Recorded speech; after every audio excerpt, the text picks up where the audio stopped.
it's like? It's hot in front of this. Oh, yeah, yeah, no. It's hot as I'm starting to sweat. Alright, so.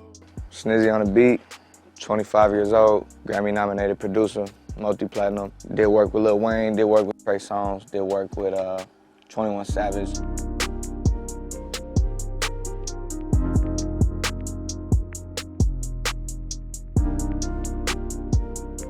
Growing up, the role of music in my household was, it's always been a major factor. My dad was a musician, my grandpa was a musician. I did high school band, I did orchestra for a little bit, and took piano lessons for like 2 years when I was, young or whatever. And it's always been a major key, a major factor, and just turn to, if you need something, you can just turn to it, It's always just been something that's like a release, being able to like emotionally, I started producing, I would say maybe going 10 years ago.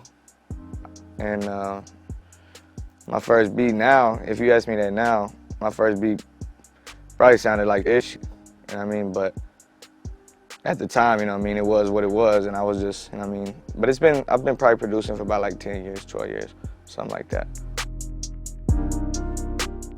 My favorite part of the producing process probably just like making the music for real, probably just, like playing the piano and making melodies and then bring what I'm hearing in my head to life and actually being able to do that. That's probably my favorite part, really.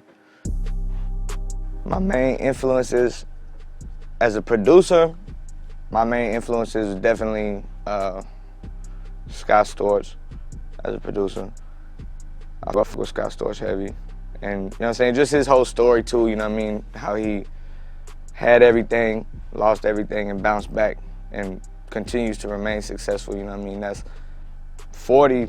You could hear Drake album and you hear the little intros and the outros and the change-ups and stuff like that, and you automatically know. Me as a producer, I automatically know, oh, that's 40. So 40 and Scott Storch to the max.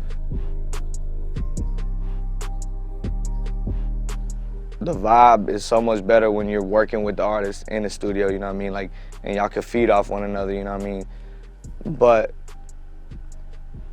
it's a big old world, Sometimes you gotta use email, you gotta use a WeTransfer, and if personally, I prefer to work in the studio with the artist, just so if I hear something I don't like, I could, hey, well, maybe you should do this instead of doing that, But, hey, by any means, get it done, That's even if it takes an email. Yeah, if it's a WeTransfer, then go for it. If you send me a hit through a WeTransfer, I'm not gonna be like, oh, I don't wanna go with it because you ain't here. I'm gonna go with it, If there was any genre I had to choose to stay away from, it probably wouldn't be a genre for real, because where I'm from in Texas, there's a whole lot of Spanish influence, a whole lot of Spanish culture too, because we're so close to Mexico. And I done produced cumbias for quinceañeras and ish, so, and not just like trying to do it, but actually doing it and doing it well, and the people that are working with me and taking it, enjoy shit and they like that shit and they listen to it. I done walked in on my homeboys, people dancing in the kitchen while they washing dishes, like no bullshit.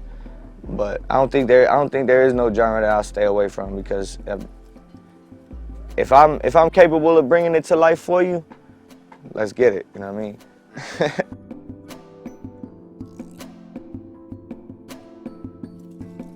My preference on live sounds and like digital instruments, I guess, is like live instrumentation is always gonna sound better. It's always gonna have more soul in it, and that's in my.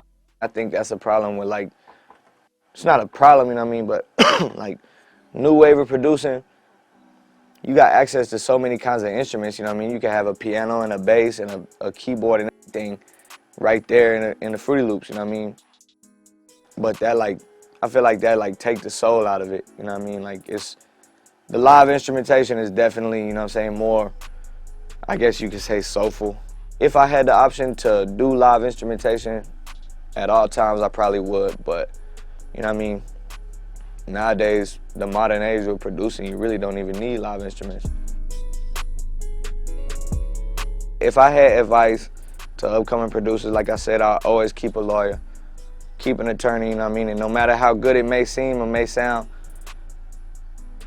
always get your paperwork looked over, you know what I mean? Because that was my mistake, you know what I mean? I went against my mama's word, went against my friend's word, you know what I mean? Even my mama, hey, like when they sent me the paperwork back in the day, I'm looking at it, and they got me with the money though, you know what I mean?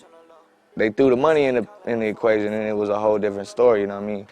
And I was a high school dropout working at pizza, you know what I mean? So you throw me 20, 30 bands, I might sign that shit, you know what I mean? So, but if you think that you missing an opportunity because you taking the right steps, you really not missing an opportunity, you know what I mean?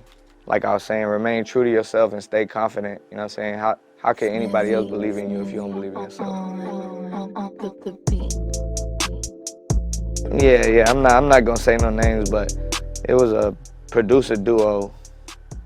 They submitted a pack of beats to Cash Money, and this was when I was on SoundClick. This before SoundCloud, this SoundClick. I mean, it's different. And I had a profile on SoundClick, a producer profile, and I was doing pretty good on there. I had like, out of maybe 180 beats I had uploaded, I had maybe 30 or 40 of them was like #1 on the SoundClick charts.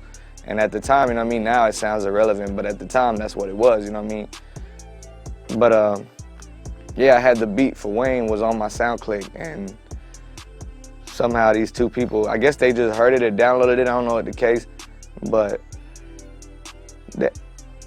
somehow my beat ended up in the pack that they sent to Cash Money, and Wayne ended up wanting it, and like in the time frame between them, like after they found out that Wayne wanted the beat, they're like, oh well, they lied. They told a lie. They said, we made that beat on a hard drive that crashed, so we'll remake the beat. And like in the time frame of them, I guess, remaking my ish,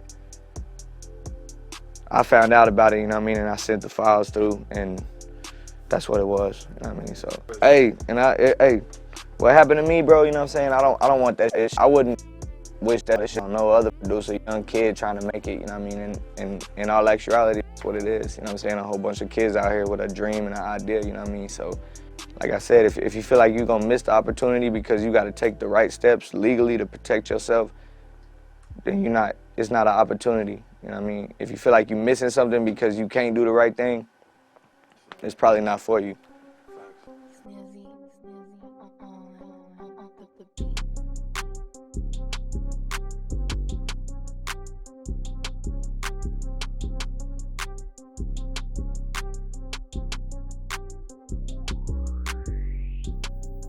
Snizzy on the beat. I want to give thanks to props to producer, and you watching me on Stereo, always more music.